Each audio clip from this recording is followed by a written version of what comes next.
Border Gateway Protocol, BGP. Border Gateway Protocol, BGP.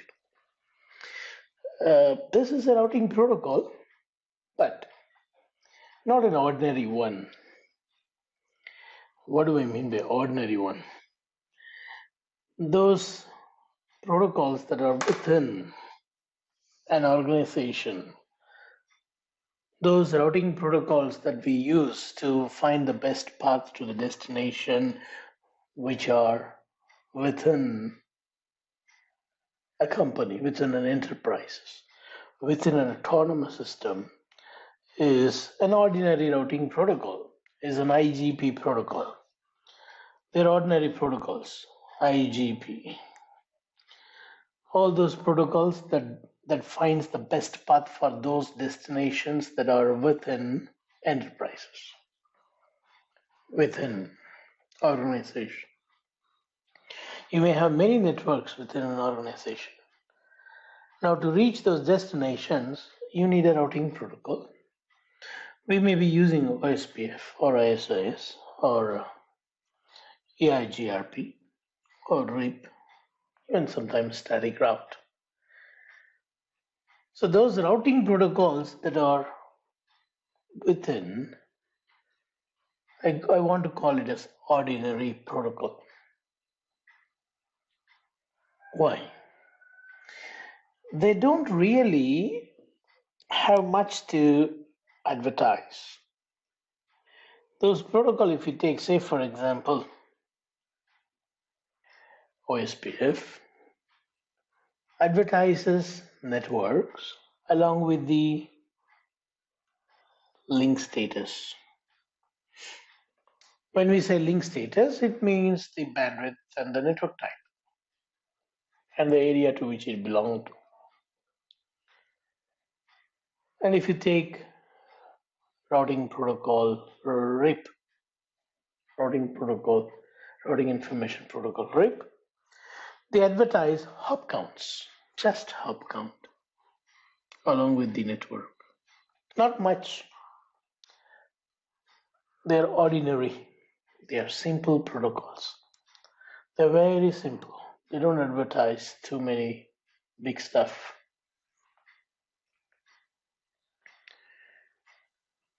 BGP is also a routing protocol, but it is not an ordinary one. It is an extraordinary one. Extraordinary. It's superb. It's big. It's a protocol giant. It's not a simple protocol. It's a giant. Why I say that? Because BGP, not just the network they advertise. Along with each network they advertise lots of information for regarding that network, and it is called as attributes.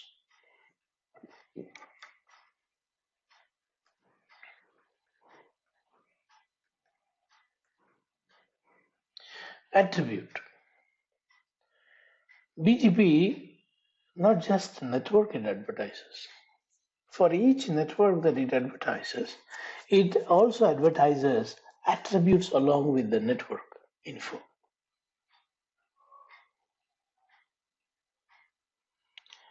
For example,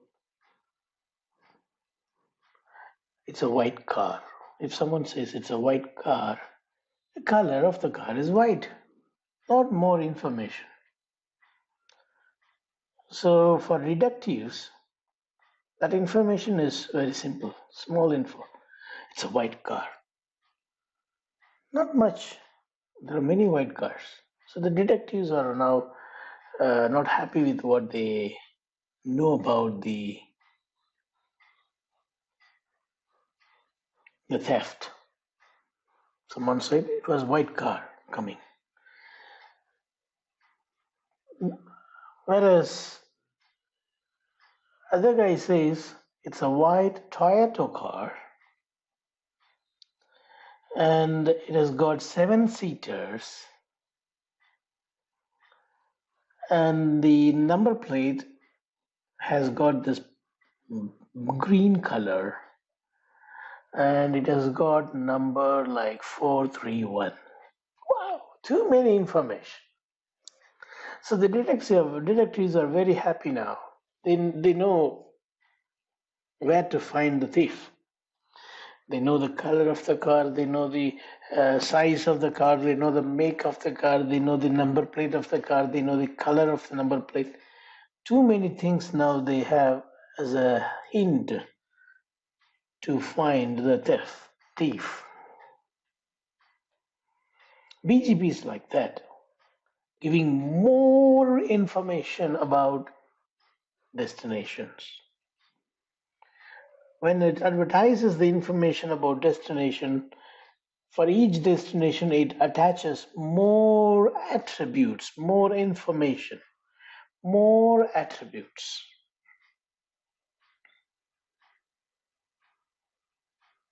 With this more attribute only, we can work between borders.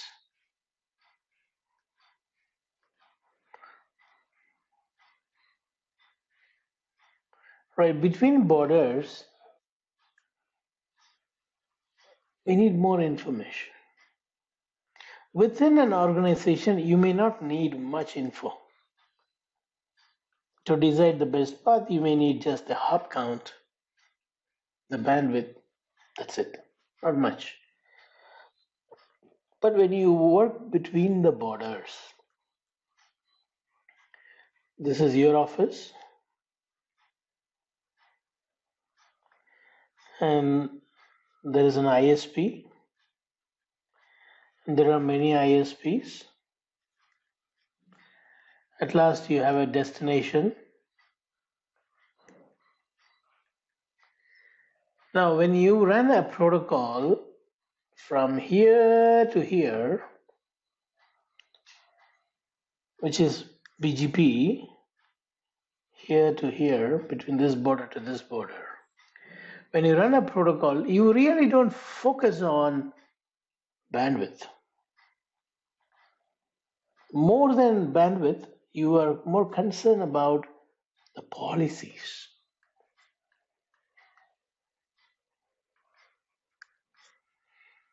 You're more you care more for policies to be applied in the path selection. You really don't focus on the bandwidth or the delay or the hop count. You focus more on policies. Why? Because it is between the borders. You were once an army person, you know how strict the borders are. You'll have a lot of parameters to check, not just not just the passport number, like what the immigration office do. Visa and passport, boom. They don't do much verification. But as an army, you will have a lot of more information to check, more than the passport number, the visa. You will have much more to check. That's your company policy. Your country may not allow XYZ things to come inside, but the other country may allow it. Your policy is not to allow that XYZ. For example, once I was going to Shanghai from India via Hong Kong. According to the policy, they don't want to allow even a nail cutter inside my check-in baggage. Check-in baggage, not my hand baggage. Inside the check-in baggage, they found one nail cutter to cut my nails. And they took it out. They took it for themselves. They said, no, according to our policy, we don't allow. But inside domestic airlines, they don't do that. International airlines, they do that in some airport. It's their policy. So what I'm trying to say here is, between borders, when you learn an advertise route, when you advertise route or when you learn routes, you will have some policies in advertising and in learning. You won't simply learn whatever comes in, or you won't simply advertise whatever you want to advertise. You will have some policy to follow while advertising and while learning, so that the path selection to reach the destination will be as per the policy. When the data wants to reach the destination, you want the path to be as per the policy, not simply based on routing protocol. You want based on policies, not simply okay, this bandwidth is good, this path is good, let's go this way. OSPF says, oh, this side the hop counts are less, let's go this way. RIP says, where is the policy? There is no policy there.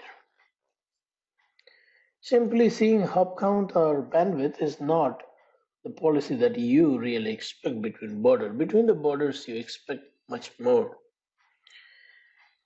That much more can be tuned using this attribute. So with the help of attributes, you can have path as per the policy to reach destinations. Without attribute, it's not possible. Just by using hop count or bandwidth, you cannot enforce all the policies that you want to follow. So you need attributes. You need attributes which will understand our policy requirement,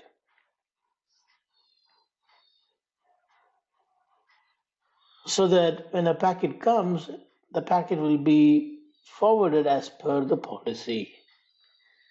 As per the policy, the path is going to be given for the packet to pass through. This is the reason why BGP is the only protocol used between the borders when there is policy. Usually between the borders there will be policies. Only when the policies are met, borders will open the gate.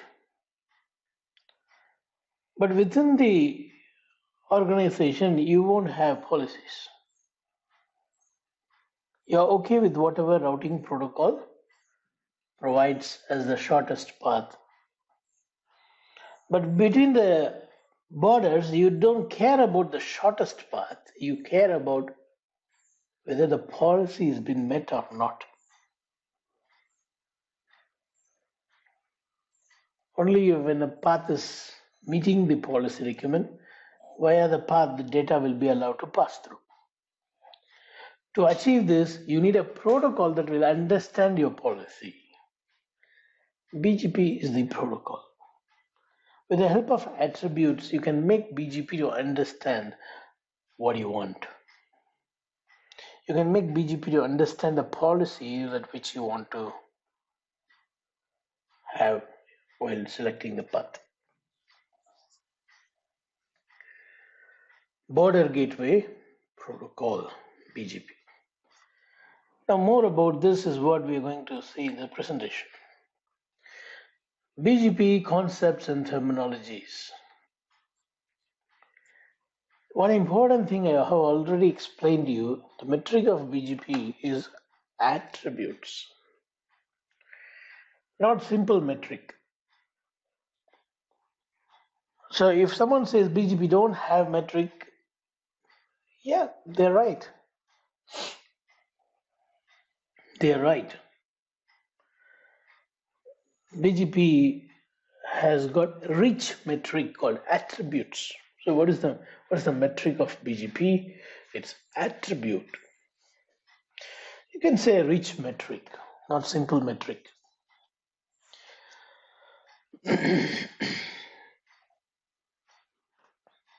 You can plug and play with the attributes.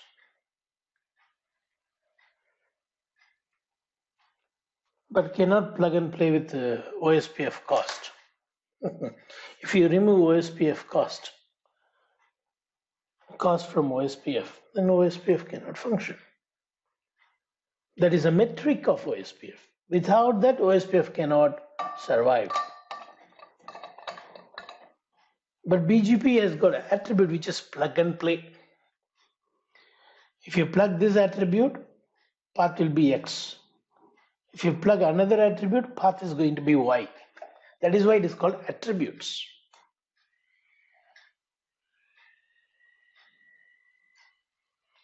Attributes. Okay. So BGP has got this attribute with which you can effectively select the path as per the policy. It's more effective, more easy to achieve the path as per the selection, as per the policy. If you try doing that with OSPF, it's going to be a difficult job. You may achieve it, but it will not be that easy as you achieve through BGP.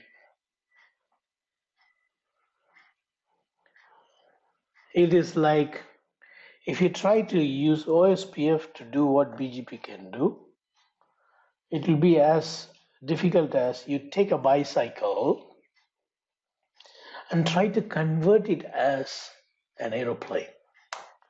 Can you do that? Yes, you can do that if you will make a restructuring of the bicycle, and if you add some engines to it and you fix some wings to it, you may achieve it because the Wright brothers have done it. If they if they have done it, and after that we have a lot of versions of aeroplanes and generations of aeroplanes. Now, after seeing the aeroplane, making one bicycle as an aeroplane is not a difficult task, but it is difficult for people like you and me to do when you have ready-made aeroplanes available. It's better to go buy the aeroplane than experimenting with a bicycle. So BGP is like an aeroplane ready to use. If someone tries to use OSPF by replacing BGP, it's like taking a bicycle and trying to make an aeroplane out of it. You may achieve it. Of course, you can achieve it. You can achieve the path selection as per the policy using OSPF, but in a very difficult, hard way. Because it don't have attributes. It has got only one metric called cost. With that cost only, you have to make OSPF understand what you want, which will involve a lot of prefix list, access list, distribution list, and then cost.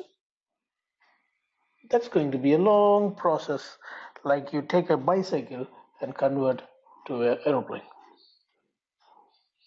Instead, take an aeroplane, which is already ready. BGP is the aeroplane, which has got the ability to run in the road as well as fly in the sky.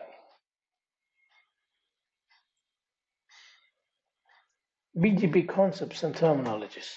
You see, there is a customer on the top and enterprises at the bottom. Enterprises wants to reach the customer, and enterprises have got two ISPs. If it goes via ISPA or ISPB, it can still reach the customer. It has got two parts. Now, we don't know what policy is. The company may prefer to go via ISPA, and if ISPA fails to provide the route, or if the connection to ISPA fails, then only you may be willing to use ISPB. So, like a active standby, if you wish to use, that is what a policy means. That is what policy means. You have reachability to customer via both ISPs, but you prefer primary as ISPA and secondary as ISPB. What is the primary and secondary? That's what policy. Now, this policy is not for the network within the organization. This policy is to reach the customer who is out of the organization, away from the organization, behind somewhere in the cloud, behind the ISP. You really do not know anything about the customer whereabout. You are learning the routes from ISP and ISPB. And you really do not know the whereabout of that customer. You are learning the customer through ISP and B. And now you want to reach. And you have a policy to reach the customer. What it is, choose ISP-A as the primary. If ISP-A do not provide you the route to reach customer, only then you can use ISP-B. This is a policy example. BGP is the best. Hello? Yes. Hello? So between the autonomous systems, this network advertisement is coming. This autonomous system of customer and enterprises are two different autonomous systems. If someone needs to ping from A to B, if someone wants to ping this PC from PCA to PCB, the router C should know the reachability, should know the route to reach B network. I'm talking about this PCB. If the routing table don't have a route, then how can the enterprises reach the customer? So someone should take the customer route and give it to enterprises. ISPs does that.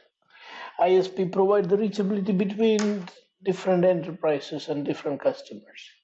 That's the job of ISP. That's why we call them a service provider. They provide a service of connecting to different autonomous systems. ISP itself is an autonomous system. Now, between the autonomous systems, you are using a routing protocol. This is not an ordinary protocol. This is not advertising the networks of an enterprises within the enterprise. It's not advertising the network here to here. It's advertising the network here down here. Which one? BGP. So BGP works between the borders to bring those networks to the entire world. Have reachability because of this BGP.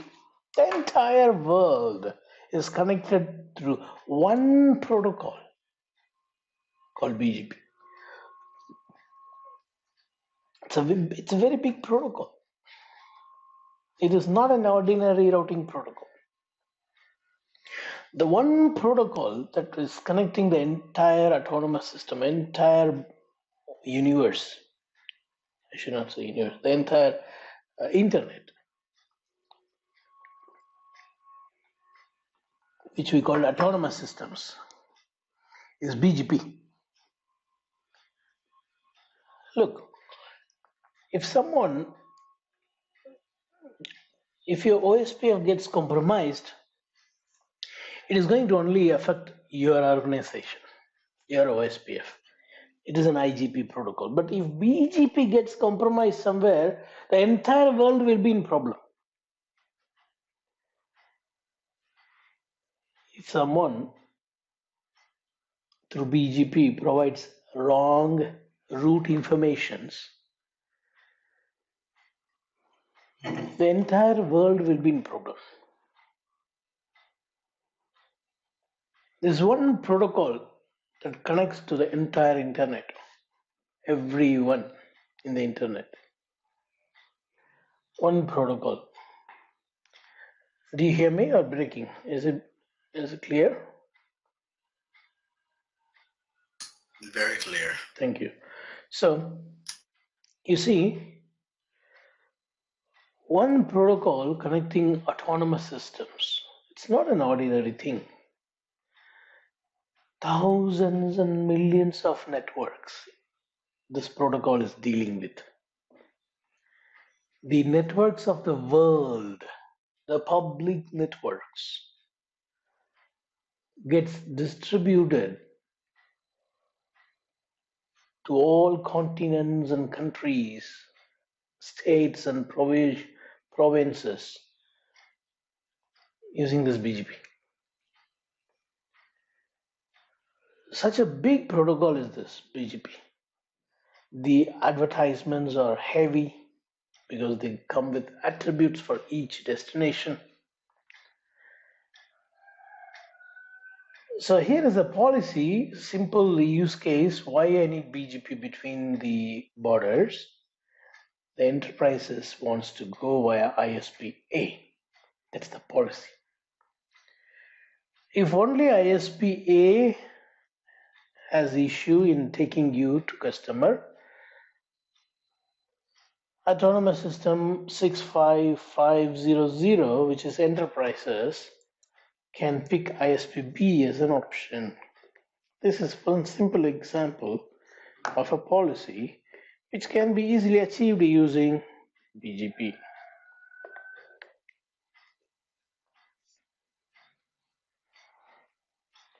Now, why BGP? Because with BGP you can do multi-homing. What is multi-homing? What you just saw in this page is what multi-homing. You see, one autonomous system called enterprise connects to two upstream autonomous systems. Connecting to more than one ISP is an example for multi-homing. Connecting to two or more ISPs is what multi-homing means. Connecting to two or more ISPs. What if I connect one or two connections to same ISP? That is not multi-homing. I repeat, if I have more than one connection to same ISP, if I have more than one connection to same ISP, like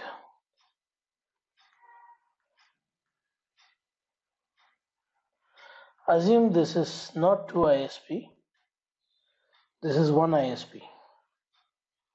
Assume it as one ISP. One ISP. If you're connecting to one ISP, this is not ISP B. Assume this is one ISP, one cloud, and you have two connections to the same ISP. We don't call this as multi-homing, we call this as a dual homing.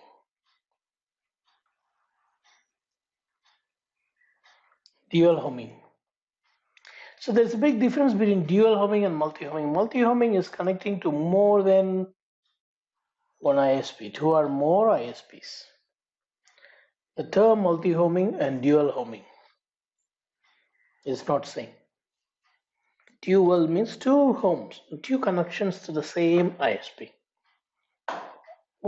Two or three, that doesn't matter. More than one connection to same ISP is dual homing.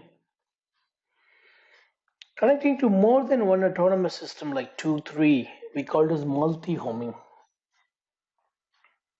Now, why do we need multi-homing? In order to increase the reliability. For example, in the previous picture, if one ISP or connection to that ISP fails, you will still have the connection to customer. You will still reach the customer because you got access through another ISP. So you got reliability because the paths are always available. The second one is the performance. Because you got more than one, you can have policies in path selection so that you can have better experience. You will have like kind of a load sharing or something like that. Say for example, if only this ISP is used to reach millions of customers, then the bandwidth here is going to be too much overutilized, oversubscribed, overutilized. So what I can do is I can share some load even in this ISP B via this ISP B, so that the customers that are closer to ISP B can be reached via ISP B. The customers that are closer to ISP A can be reached via ISP A. In that way, the performance can be improved. Instead of going like this, you can simply go like this to here and like this to here. Shortest. This improves the performance. The path selection to common internet destination is better. Via ISP A, Yahoo may be closer. Via ISP B, it may not be that close like going via ISP A. So for Yahoo destination, if whenever you want to reach Yahoo, you go via ISP A. Whenever you want to go to Facebook, you can go via ISP B, because for Facebook, ISP B has got the shortest path. So this is what policy means here. So to have a path selection to common internet destinations, you see, Yahoo, Facebook, they are learned via both ISP A and B. It's common for all ISPs, but one ISP may be closer to Facebook than the other ISP. You want to go with the closest one. That improves the performance. So multi-homing reason is, why do we need to go for multi-homing? In order to have reliable connection. No fluctuating. If fluctuates, it jumps to the other one. So reliability and performance are the two reasons why we need multi-homing.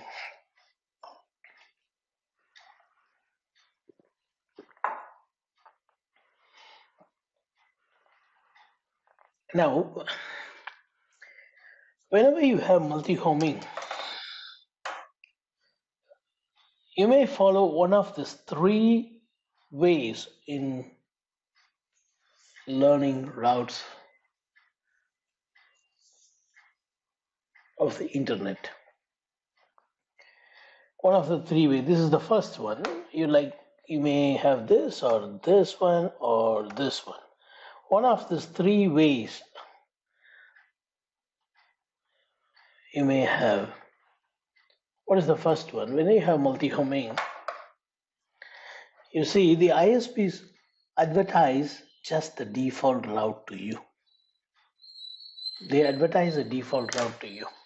ISP A provides a default route. ISP B also provides a default route.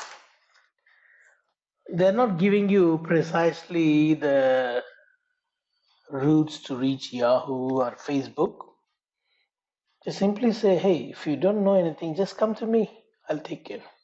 Both the ISPs are saying, come to me. Anything if you don't know, come to me. That is what this default route means. Both the ISPs are giving you default route. Now you have a policy.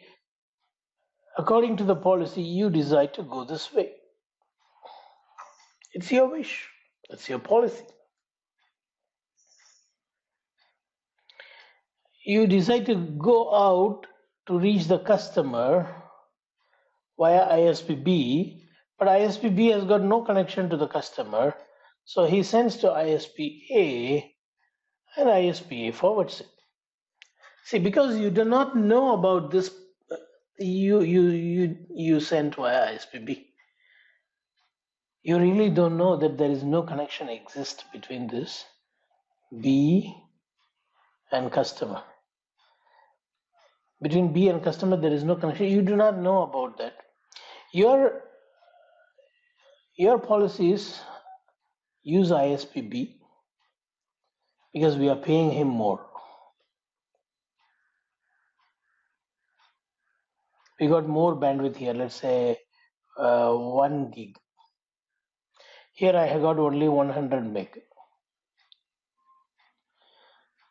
I pay more because I thought, ISPB will be the best guy. So I subscribe 1 gig. So I want to use that 1 gig. I'm going here. But after this, ISPB forwards me to ISPA, and then I'm forwarded to the customer. It's okay, that's not our business. What we are trying to learn here is ISPs provide default route, and you decide which default route, which ISP to follow. This is one way. The second way is ISPs provides some prefixes, and for the rest they provide default route.